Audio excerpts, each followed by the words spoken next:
Hey there. Welcome to the Poetry of Predicament podcast. And this is going to be yet another special focus interview with an advanced practitioner in one of the methodologies that I've been focusing on in 2019 and will be doing so even more in 2020. What I mean by uh, an advanced practitioner and an advanced methodology is basically when I look at what's out there now for people to be able to feel supported, to have some sort of advanced or more integrated, more powerful way of being in the face of these global scale existential level challenges and predicaments that we're facing, it really seems like there's not much that's being offered that isn't some rehash of life hacks and life coaching and personal development work that's been done for decades. So, with that said, I've been really looking for the past few years, both in my own experience, and there are a number of the lineages that I've been connected with that I'll be focusing on because they indeed do offer a number of potent practices and distinctions that could be very, very useful and certainly are useful for me, but could be useful for any sincere citizen of the world who's trying to gather a toolkit, an inner toolkit, in order to be more effective in this world. And today's guest is Dagmar Thuernagel. And Dagmar is a remarkable woman that I've just been introduced to recently by Clinton Callahan, who is the creator of possibility management, which is one of those methodologies that I've been focusing on again last year and for some time to come. You can find, I'll be posting links to previous interviews with Clinton and his partner and Chloe and a number of other possibility management practitioners here in the USA, but really where the most of them are is over in Europe. And you'll hear from Dagmar's accent that she's German. And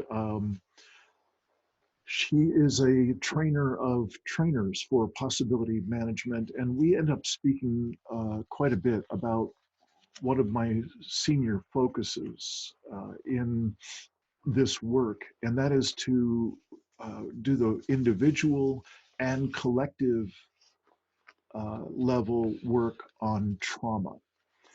And I consider possibility management one of the most accessible and potent ways of addressing uh, residual trauma at the individual level or the local or intimate relationship level and all the way out to the community level and beyond, amongst other benefits from immersing oneself in this work.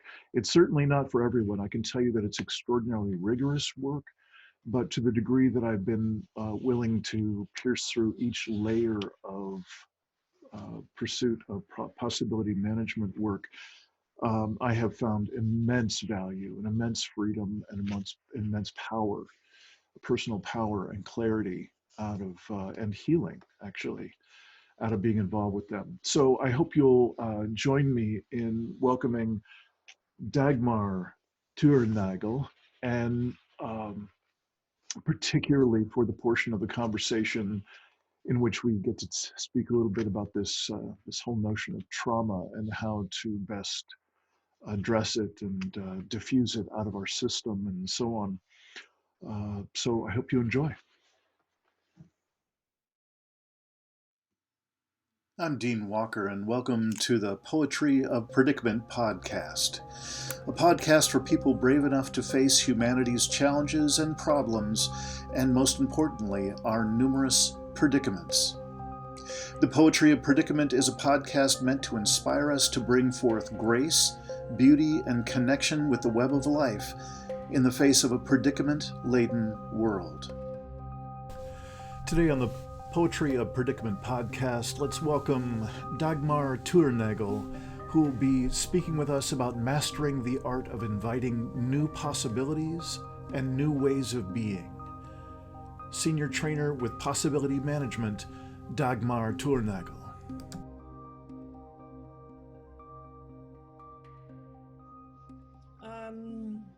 Well, I would actually like to have more like a feel of for you as a person and as a human being. It would be lovely to have like some bits and pieces of your own vita, maybe. So I did your own biography, like what's your background, etc. Right. Sure. And like I looked at the website of the Poetry of Predicament channel. I listened to some bits and pieces, but not really much because I've been really busy. Sure. And also I didn't want to influence myself too much about what others have said, or in order to just be most innocent and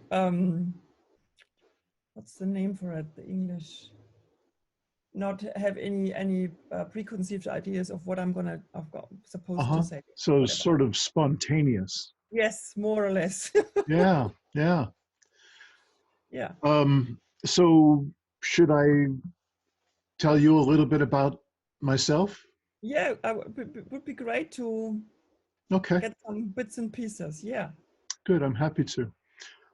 So, I'll really start at the beginning. I'm Dean Spillane Walker, and I live in the States. And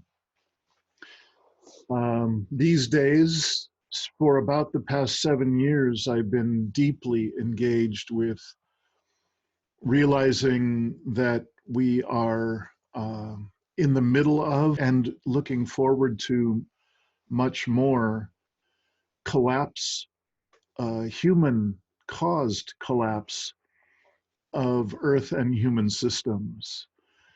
And when I first was exposed to that, I immediately had to learn how to learn about the various pieces, like climate change, like habitat loss, and on and on.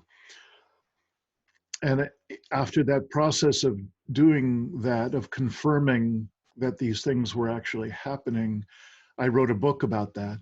And that book came out 3 years ago called The Impossible Conversation. And that really says it. Once I was clear this is really happening, I saw that there was nothing I could fix or save. I wasn't going to save people. I wasn't going to turn this thing around. But what I could do was bring my gifts to the world, to bring a little bit more love and a little bit more grace and beauty to the world, maybe a little bit of healing. And so that's what I've been doing ever since. That's the purpose of the website and the video learning series there and the podcast and so on. Prior to that, I've had decades and decades of personal growth work experience for myself, and also in leading that kind of work, transformation-based and energetics-based deep work with people. And I noticed that one of the offerings I can bring to the world is this personal experience and history with that.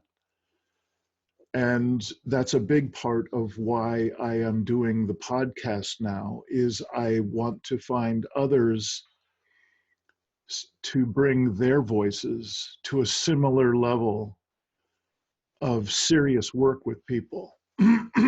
So I consider possibility management an excellent branch of transformational work that really brings a deep opening in people, seems to bring forth new possibilities and new ways of relating and new ways of being, that the more quieter, contemplative practices don't seem to bring much, or maybe they do after 20 or 30 years of meditation, for instance. So that's why I'm doing the podcast, especially now. I'm really having that focus of wanting to bring voices of people who have something to say about these times and about how to truly contact new ways of being and new possibilities in a relatively short period of time, instead of being in despair, grief. Not that it's one or the other, but mostly what I see is people not being aware and not having a clue how to generate new possibilities and new ways of being. They want to, perhaps, but they don't have any idea how. And so I consider this a very important message to get out, and I get to talk with people like you. Yeah, thank you. Uh-huh. So maybe I talk a little bit about my journey, which brought me here, like where I'm right now. So when I dropped out of school, when I finished school and started to study, I was already very uneasy. Like I had a personal trouble. Now, in hindsight, I would say I was really depressed back then.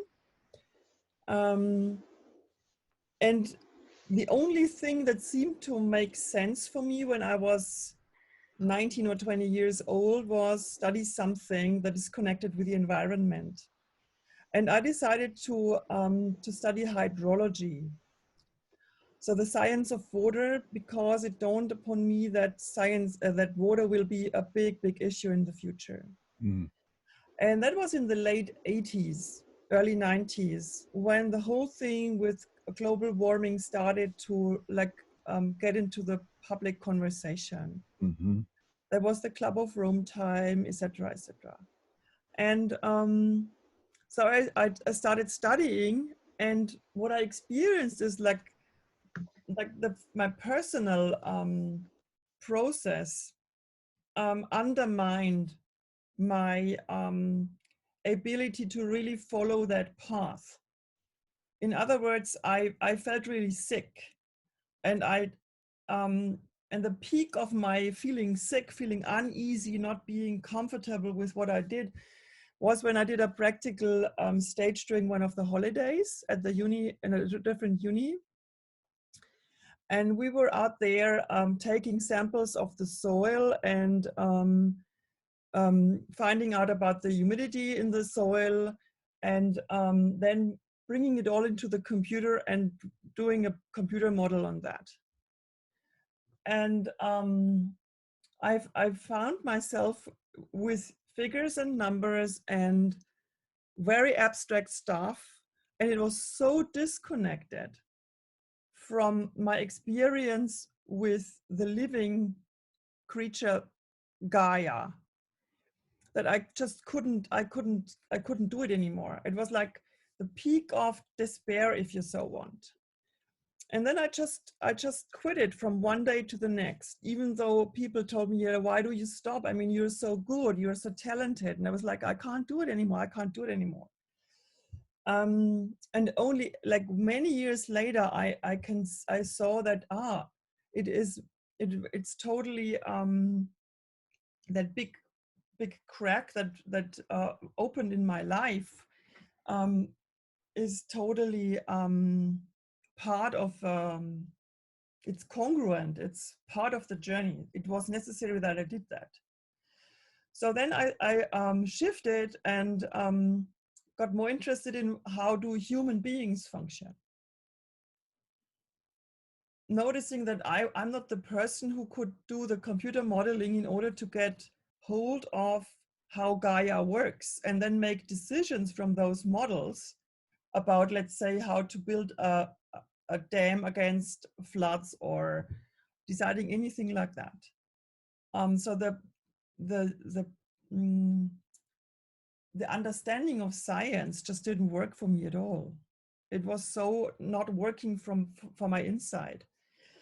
So I went through this deep valley of depression and did therapy and stuff and many things. And what I found is I needed really to work on my body, my physical body. And I discovered the Alexander technique. So I don't know whether you ever heard about it. So this is mainly about finding out what your habits are and finding ways to not follow your habit, like consciously inhibiting the automatism, the dead machine that is a habit. And so life developed more or less nicely until I came to another, let's call it a threshold. And at that time, I noticed I need to take care of my emotions more than I did before. So therapy didn't do it. And so luckily, it didn't work for me. So I could not follow that illusion that things had already, developed nicely.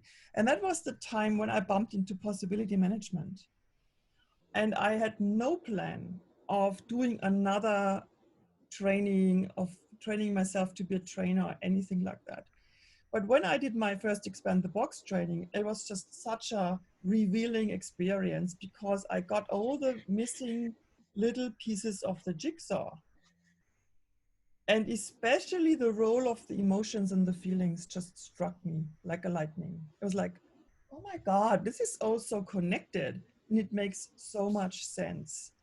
So if we don't deal with our emotions and feelings, we're never gonna get anywhere. Neither on a personal level, nor on a collective level. And especially seeing how if we grow up in a culture that doesn't allow us or support us to feel what we're feeling and makes us believe that something's wrong with us as feeling creatures, we need to compensate, we need to numb ourselves, and whole branches of the economy are based upon that, about people, millions of people, billions of people needing to numbing themselves, to distracting themselves from what's real in life. And this is the engine behind a big, big part of the economy. This is the reason why people need to fight, why there's wars. And this is the reason why the collective, or like the personal and the collective, keep destroying nature. There's such a big need for resources that gets actually wasted, energy that gets wasted. And it's not about our true needs. It's about fake needs. It's about the fake needs that we create or economy creates. So there's money being generated from it. Yeah. And it's all about us numbing ourselves and not feeling. And the simplicity of, if I get my center back, if I'm claiming my own authority, which includes my responsibility for my feelings and emotions, I can free myself of that. And the whole system, the Western modern culture, is not going to find any solutions for the problems that we're dealing with unless we allow ourselves to feel. And for me, it was like, gee, can this be so simple? I mean, it was so revealing, and like the whole, to see the whole thing work was so revealing for me that I said, okay, I'm gonna train. I need to deliver this to people. Yep. It was not a plan, I just had to do it. And then I started like 9 or 10 years ago. So that's where I met Clinton. Mm-hmm. And did some like my whole trainer training with him basically, but also then ongoing trainings with other trainers, and growing into that myself. So now I'm a trainer, and I'm a feelings practitioner and a classical possibility management trainer, whatever that means, and bringing in everything that I have done before. So my whole like knowledge and skills that I do have from the Alexander technique, which are much about embodiment, is also feeding into what I do professionally today. So the latest discoveries or like topics that I am more interested in popped up when I was delivering trainings in Australia. So we started delivering trainings in Australia early, like basically 2 years ago, in February 2018. And last year in November, when we were there, we were staying in Victoria, which is the southeast. And at the time where we were training there, there was also already fires burning in Queensland and in New South Wales. So when things got worse and worse, even though where we were, it was easy. So we had cool weather. We had only like 2 or 3 days with hot temperatures and strong winds that kind of gave us a taste of what it could be like when the fire danger is really high. But after we had left, the thing just went wild. And with all the contacts that I've got by now, also I've got family living in Australia, but mainly our participants, with the strong connection that we have, it felt like we brought something into the country with this whole thing about feelings and emotions and dealing with it in a different way and in an effective way. And it was the perfect time. So we really went there for a reason somehow, because there was this really strong urge to bring the work into the country. Mm.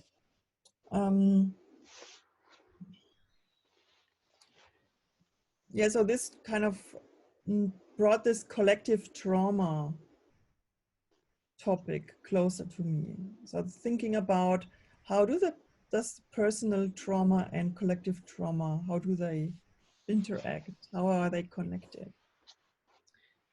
And if I just look at the history of humankind, there's so much collective trauma from wars, from natural disasters, but I think the best part is like induced by humans themselves. And it looks like history is actually putting one layer of trauma on the next one. Yes. And to me, it looks like it's the same. It's like on a collective level, it's just the same as on a personal level. And I'm convinced that, or maybe I just do want to believe that if enough people work on their personal trauma, and I consider everybody as traumatized. So I don't think it's a very special thing. It's just part of being a human, is to have traumas. A trauma, if I needed to give a definition, is you make an experience, and that's having a big impact on you, and you have strong feelings. And you can't express them out of whatever reason. Maybe your body is still too small, so you don't have a grown-up body, it's too strong, or the circumstances don't allow it. Mm-hmm. So there comes a point where you need to express that.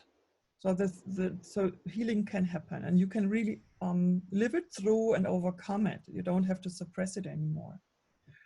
And this is applies on a personal level as well as on the collective level. And of course, it's always interrelated. So there's a personal trauma comes in times of big collective trauma. And we can only work on it and heal it on a personal level. So there will be no healing on a collective level unless we allow the personal level to heal. Mm. And like this, everybody is part of, is able, everybody who's kind of capable or is trained to get capable of dealing with it and support it can contribute effectively to the collective healing. And for me, history looks like we create new trauma in order to also heal the old ones. And as we're not willing as a collective to look at it, we just get more of it. And even though the times are really challenging and not very, it looks like sometimes very hopeless, because we have like fires burning all around.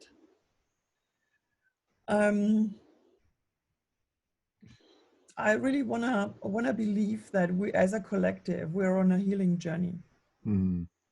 And this is something that really motivates me not to give up and to just do my everyday work and support people. Mm-hmm.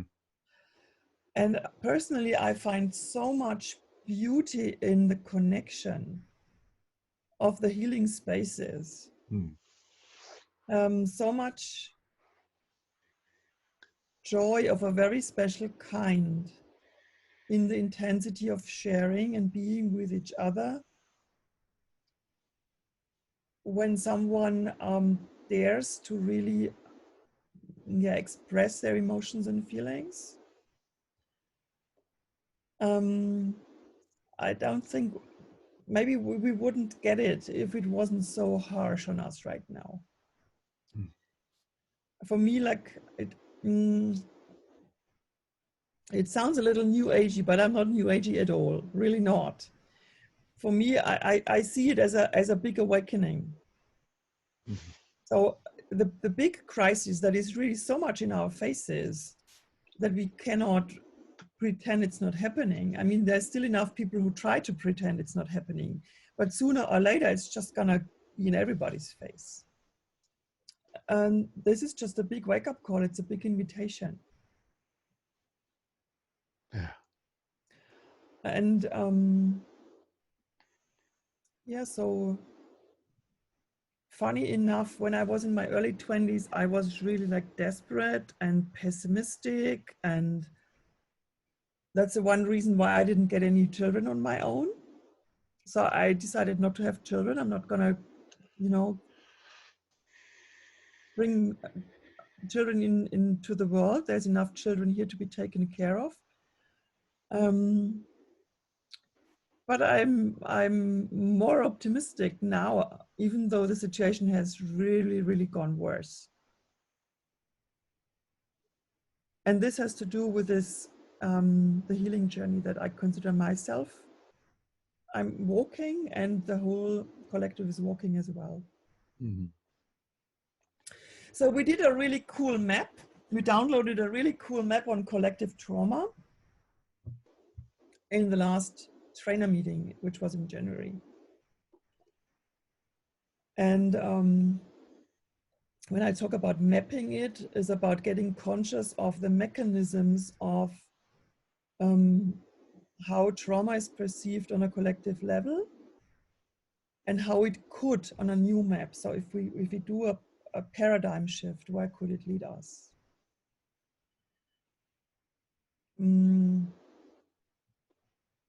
So I think there's more work to do with this map of trauma. It's just really fresh on the computer right now. So I have to write. I haven't written really a lot. So this is one of the jobs on my bench, to bring this more to the public, also in the written form. Yeah.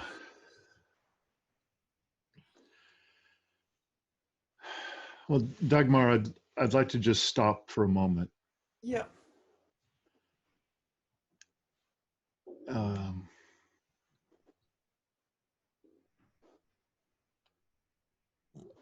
I'm present to just a sweetness and a beauty of what you've just shared, and in the content of what you've said, and your presence in sharing it. It's very moving for me.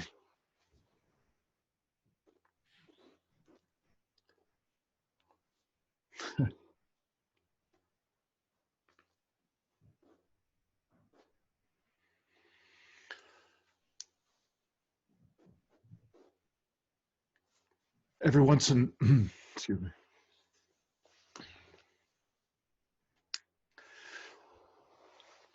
Every once in a while, I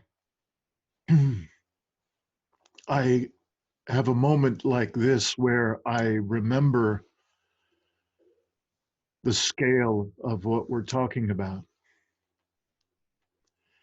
and I become present to the contrast of how the business as usual world lives each day, each moment in each day, doing what we do, and what you just shared, the distinctions and the levels of awareness that you shared, and the various threads that you're developing alone, and then also with other trainers in the possibility management world and so on.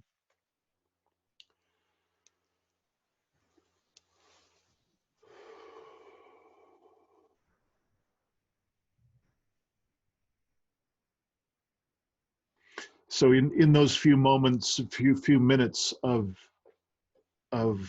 introducing yourself to me and to us, and in offering some of the detail of how you've been engaging with the world for some time now.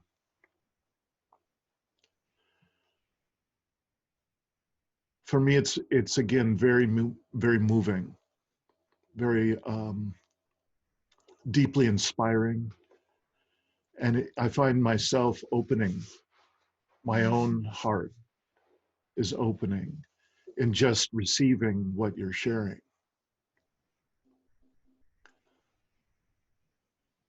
I don't have a point here. I just wanted to take this moment to feel that with you, to acknowledge that, and thank you for your sharing, and let you know that I hear you and I see you. And I honor you. Mm.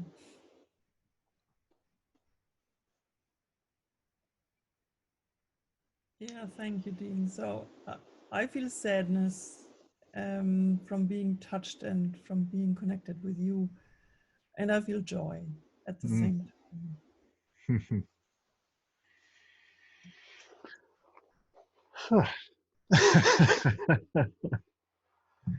um, you mentioned a map. Mm. This last map you mentioned, Yeah. I don't know how available it might be to share that. It's been such a huge topic for my body of work, for my explorations, to look at both the individual and collective trauma, and the dynamics between that and other elements of what it is to be a human being on the planet right now. I'd be so curious to see what you've developed. If there's a way to be in touch about that, to share about that, I would love that. Not Yeah. necessarily now, but it's soon, because it just sounds so exciting to hear about what you and the other folks in possibility management have been seeing yourself. I'm totally happy to share it with you. Yeah, thanks. Yeah, yeah. And there's more to come. I mean, this is just the beginning, I Right. think. Yeah, so we did a map of personal trauma with the feelings practitioner crew. So the feelings practitioner is like a branch, if you so want, within the possibility management game world, um, where we use the feelings work as we know it in possibility management for healing purposes, and healing focused on the physical body especially. So it's a program for people who are either already working in the healing field, healers, doctors, midwives, nurses, but also psychotherapists, or people who intend to. Mm-hmm. So the foundation of it is that people walk the path of initiation that possibility management provides. Yes. And then when they have a solid foundation of feelings, work, and experience to implement the emotional work in their everyday life and supporting people in their healing processes. And so one of the core things in the feelings practitioner work is that the symptom is not the problem. The symptom is part of the solution. It's the gateway. It's a piece of language that the body talks to draw your attention to where imbalance is, where necessities are that are not have not been taken care of, etc. And our like repeated experience is that symptoms disappear when people bring their all of their bodies, like, you know, the physical, the emotional, the energetic, and the mental body, and also the archetypal body into flow, then the symptoms can dissolve. And I'm not sure about it, but I like the idea of that Gaia also produces symptoms. So we finally can hear her, see her. And if we, as part of Gaia, which we are maybe the part of Gaia that is able to actually feel and express feelings and emotions, if we really start doing this, maybe Gaia doesn't have to have the symptoms anymore. And I'm not saying that this is an airy-fairy idea and that we don't have to deal with reducing the impact that we have on the earth, like taking resources and polluting the water and the soil. I'm not talking about that. It's not a substitute for that. But in addition to that, we need to take care of that and be responsible for that. I think we can really, as human beings, as feeling creatures, contribute to the healing of the collective, of course, but also of Gaia. Mm. And there is a big service to be delivered. And we need more people who are able to do this. And the service I'm talking about is going to places where there's high charges, like emotional charges stored in the ground. Like now I'm living in the south of Germany, so I'm in the middle of Europe, and Europe has a long history of war and suffering and battles and epidemic diseases, and you name it, crusades. It's all over the place. And again, it's like these stories, layers and layers on top of layers. And I have had really weird experiences with my 5 bodies as an instrument. When I got to places and I am open for it, and I start space holding for it to happen, I can sense charges that are stored in spots on the earth. And we can, as human beings, we can help those places to heal by expressing the charges that are there. And I'm not the first one to suggest this, because there's been people, especially Buddhist people, who travel to, for example, concentration camps to express what has not been expressed before. And I mean, where there's work without end, we can just, what we have to do is we have to get more people together to do this. Mm-hmm. Yeah. And for me, it's a very important and rewarding job to do. Mm-hmm. And the fascinating thing is, it can be learned. You don't have to study psychology. You don't have to be a specialist, so to say, with an official degree. I think most of the people can really learn it, and it's straightforward. And we have a talent for it, because it's not a design error. We are made for this. That this work, especially what you've just been describing, when I was writing my book, I kept asking the simplest possible questions to try and find some clarity into how could we get ourselves into this remarkably ecocidal predicament that we're in. And the answer that I kept getting was that we've disconnected. We've disconnected from every primary source of meaning in a human life.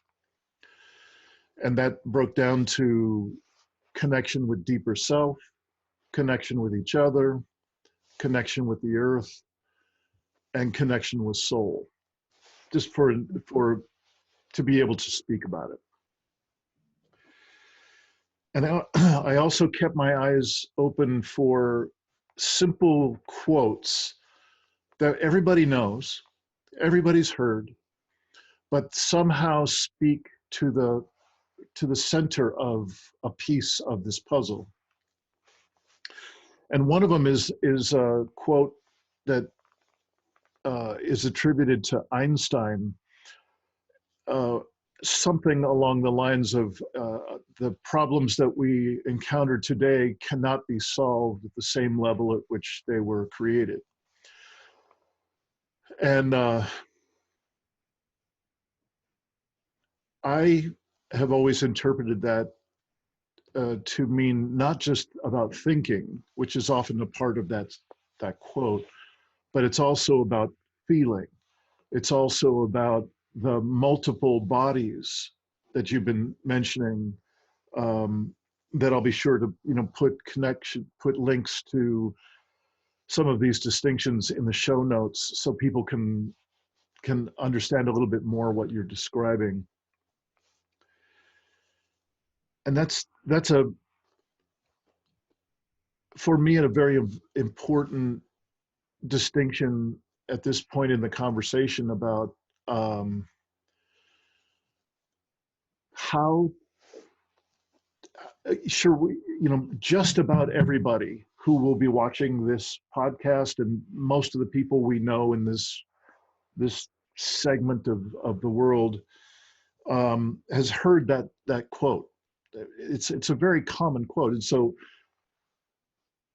my question while I was doing that writing was, how do you access a new way of thinking, or a new way of being, or any sort of new possibility?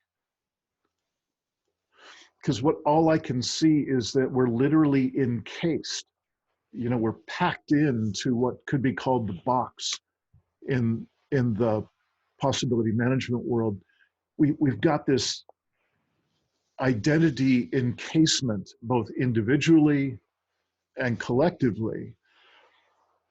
And there's extraordinarily little new, truly new possibility generated within that box.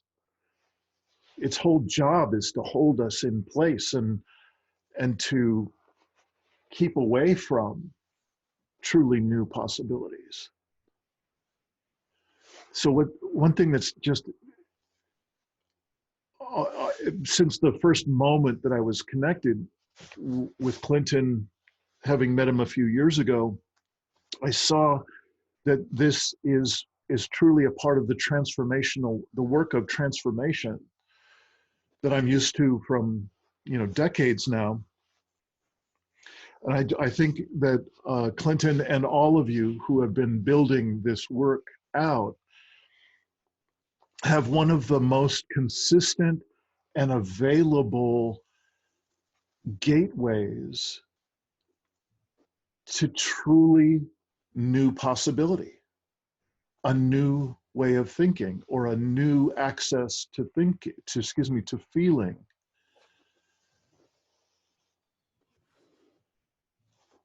And that's what really I was trying to express earlier when I was telling you how moved I was by what you were describing. Because you, in your sharing of your own life history and what had you be interested in this, and you didn't want some new training to do, and come on, you've done so much, and then you found yourself like, I just got to do this. Because that's very much my experience as well, is when a truly new possibility opens up, it's an extraordinary opening, and in my experience, also a tremendous amplification of aliveness in that moment.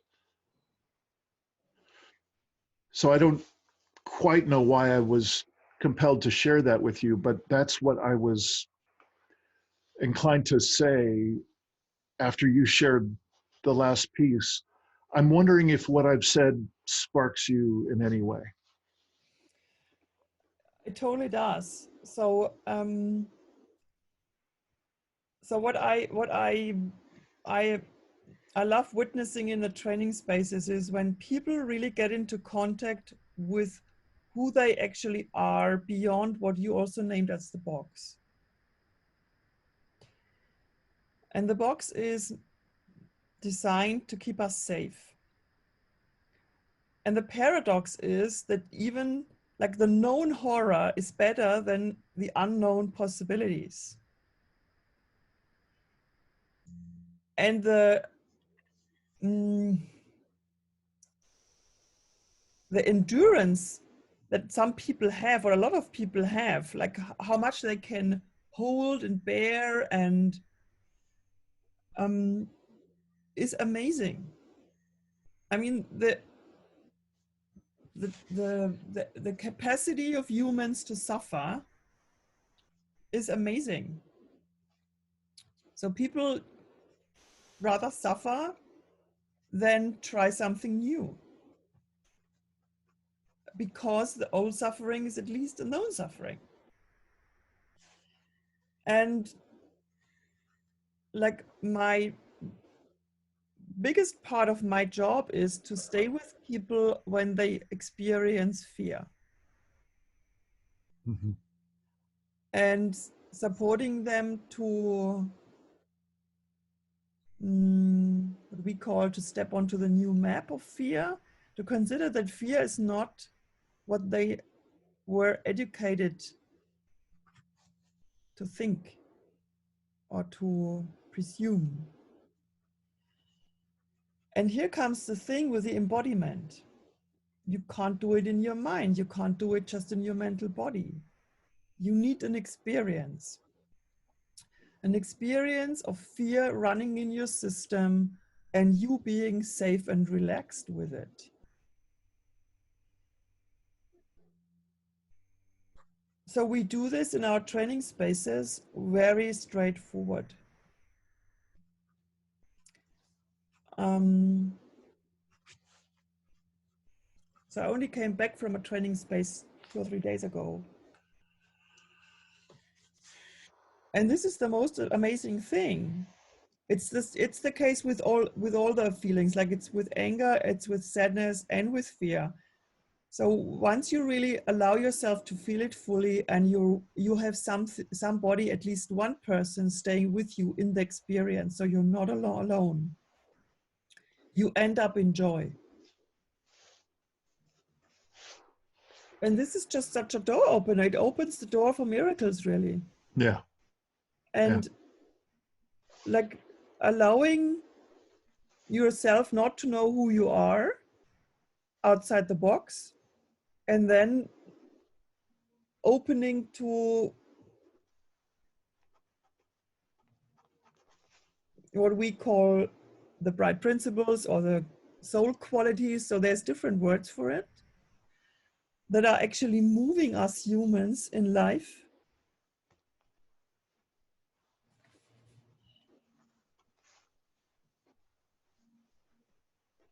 Such as the quality of love, the quality of connection, the quality of clarity and authenticity, of creativity, possibility.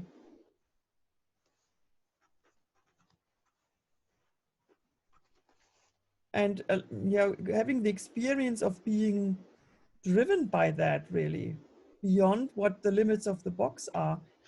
I think this is so inspiring, and I cannot not do it and support people to get there and to find their most unique expression of self.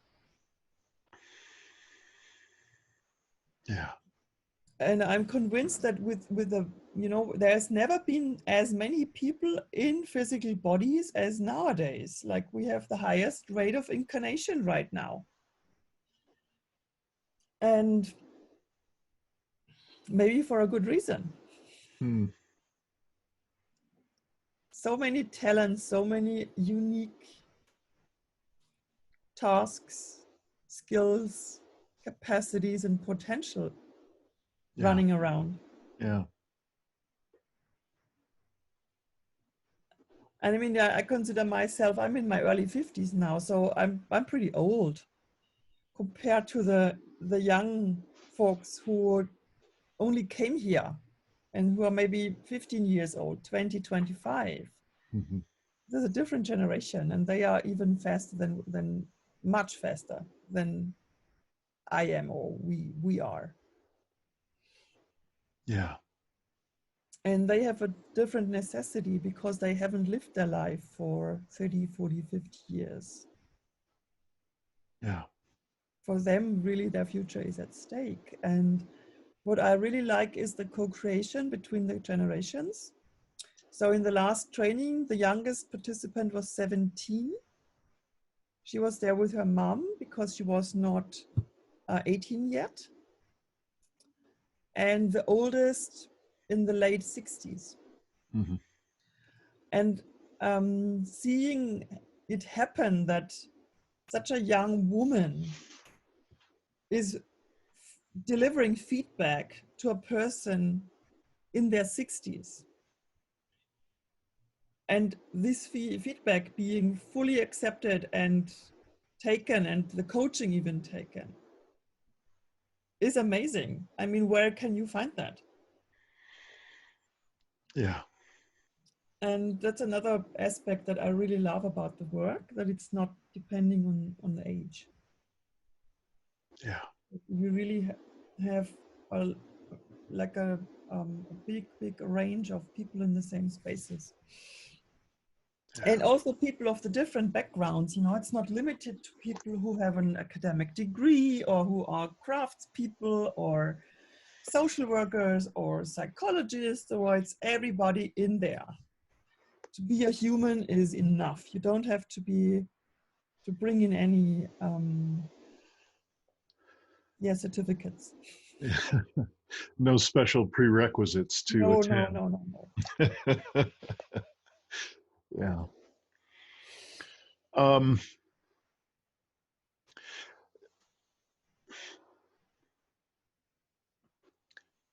just to be really straight with you, I'm so excited by this conversation.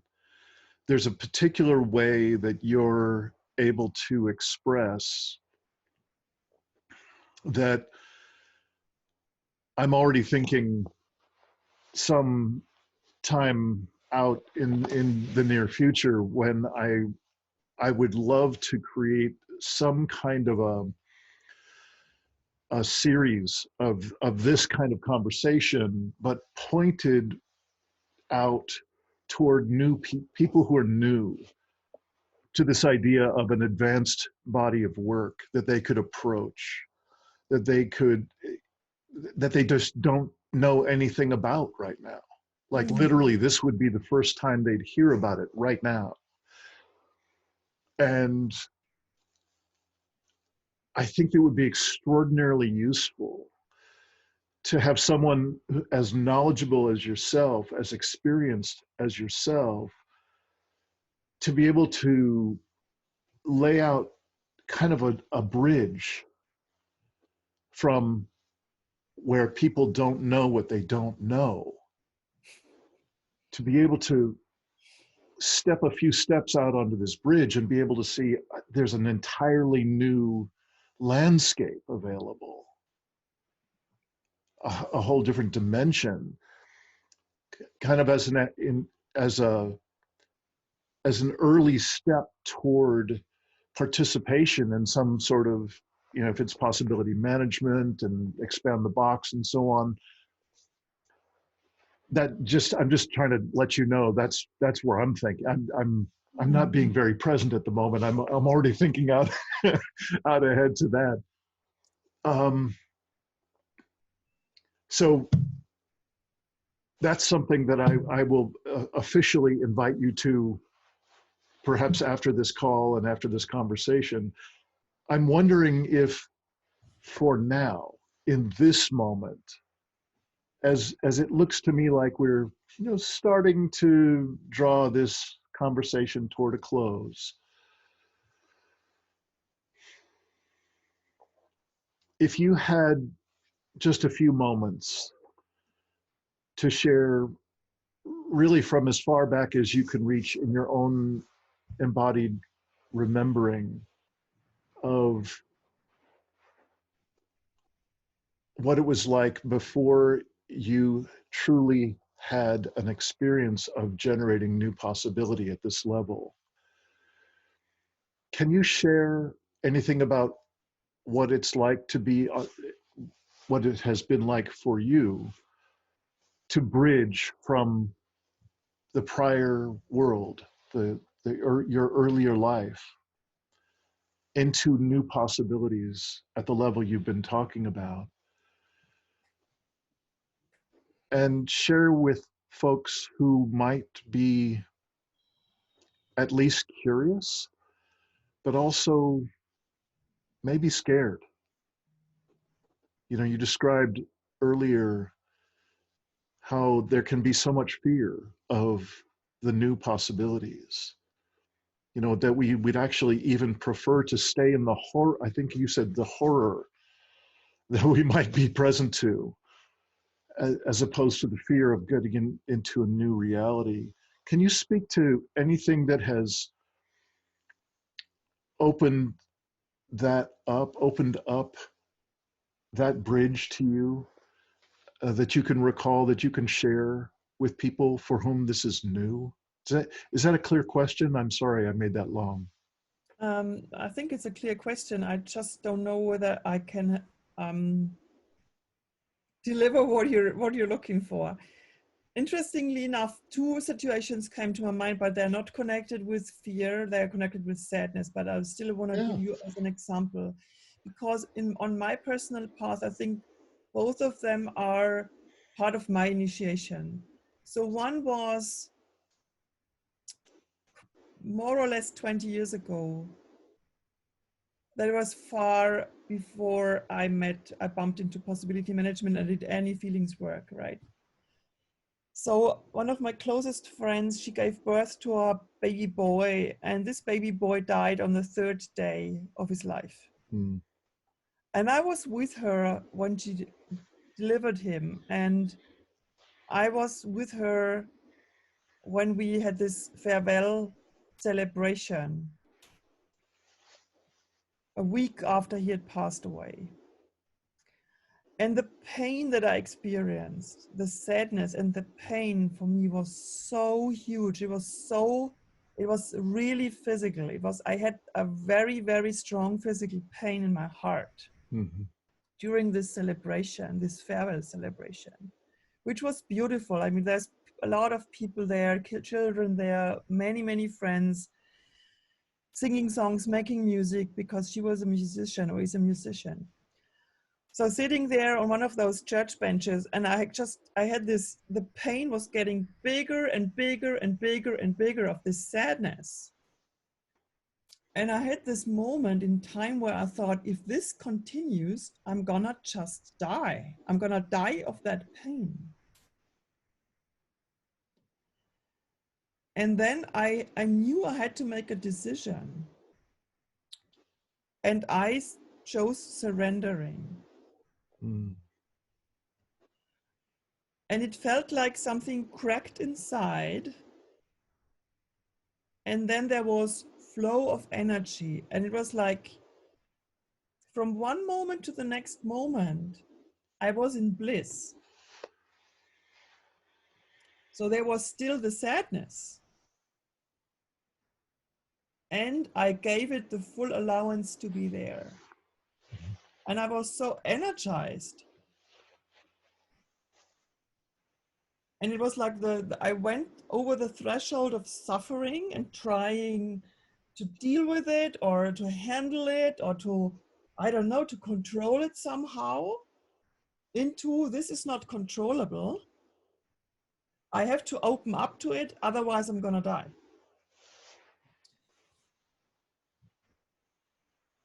And for me, it was a miracle. It was like from one moment to the next, my whole reality shifted in relationship to sadness. And I would say it was an energetic experience mainly.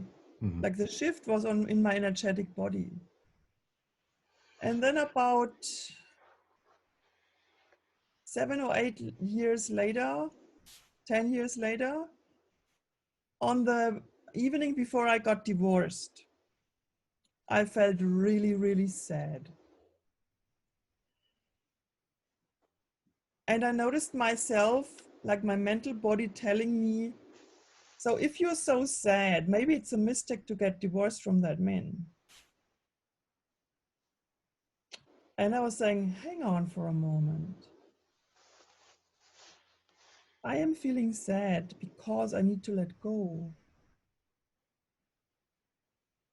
So I noticed that I had a concept still in my system that if I feel sad, something's wrong. So the situation creating the sadness must be wrong. So I have to change that situation. I'd rather stay with him so I'm not sad. And it's just like a failure of my logic. And as I could accept that I needed the sadness to let go, I could go to this divorce, and it was a really, really great day.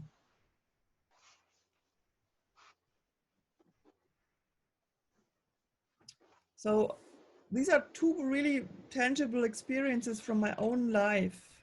And in this case, it's related to sadness. But there's other situations that are connected with fear.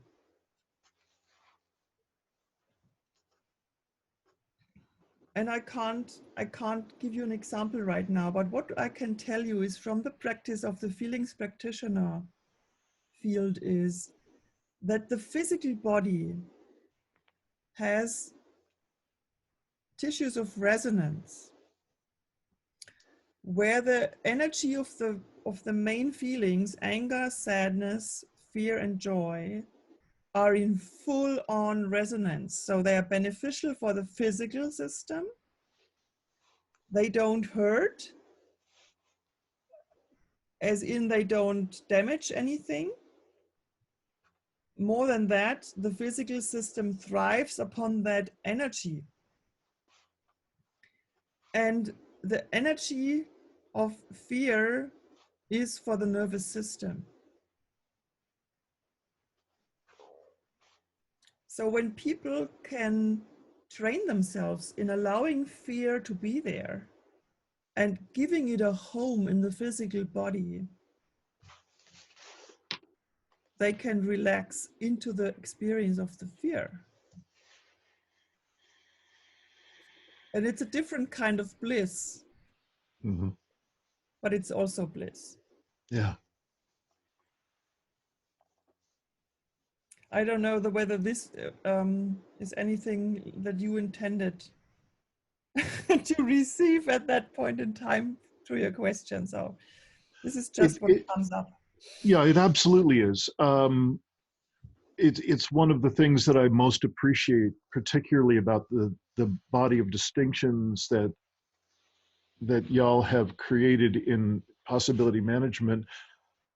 First, that there are a number of different bodies, which I can absolutely appreciate and resonate with, primarily through my long experience of the energy body.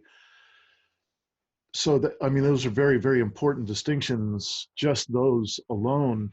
But then when you're talking about that, truly it's not a linear progression between different feelings, and it's certainly not a linear progression how we attach meaning to any given feeling moment or feeling event. And what I just heard you sharing was with a great deal of freedom to be able to fully feel, to distinguish, to separate, to no longer entangle a meaning to a feeling event. There's a freedom there that I heard you describing briefly as you told these two stories. And so, yeah, these are pieces that I was hoping you would share something like that. They happen to be examples from your own experience. Yay, even better.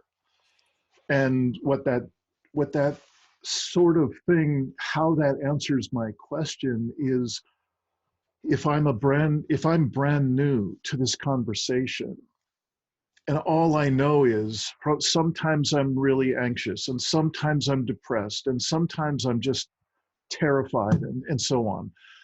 And I don't have much awareness of where it comes from and why it goes away when it does, and so on. I don't have much in the way of distinctions. I don't have a mapping out of or a clarity about my inner world, especially my feelings in that inner world. And you've just described a couple of strong examples of having a map, having some clarity of the dynamics, having some ability to untangle things that for another person they wouldn't have a clue how to untangle these two things that just came together like that. Yeah. So I appreciate what you've shared, and again, we could have the subject feelings in school, but we don't have it yet. Right. And it's really straightforward. It's really straightforward. Yeah. So everybody can learn it. It's not complicated, and it's natural. So it's not pathological. Yeah. It's a birthright.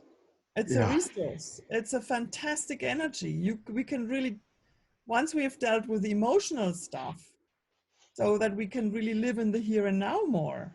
Yeah. We can do cool things with our feelings and have a lot of fun. Yes, we can. And not only with joy, but also with the others. Yeah. I mean, this is just for people, it's mind-blowing. It's really such a miracle. It's such an opening when they first get that. Yeah. that there's nothing wrong about anger, and there's nothing wrong about sadness, and there's nothing wrong about fear at all. It's Absolutely. neutral energy and information. And it's here for your healing and for supporting you and living your everyday life. Yeah. It's been mostly through other lineages, other types of transformation-based work that I've had the pleasure of many different times of being able to shift in the moment as it just naturally wants to move from a deep, deep sense of grief to just the next moment, the next breath is this exquisite beauty and joy, this exuberance. Like you get the idea. And that was similar to what I was hearing you describe. So I think it was a great answer, by the way, that you did for this last question. Yeah. Dagmar, is there? I will be putting information about possibility management in the show notes for this interview. Is there any information that we could put in for you that I can put in for for people to be able to contact you? Is that something that would be good? Yeah, sure. So the only thing is that the website right now is only in German, like the one I've got together with my husband, whom I run trainings with.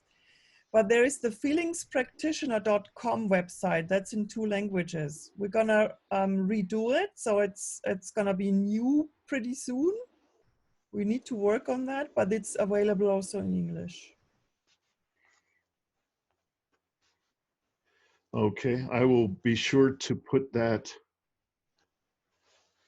information there in the notes.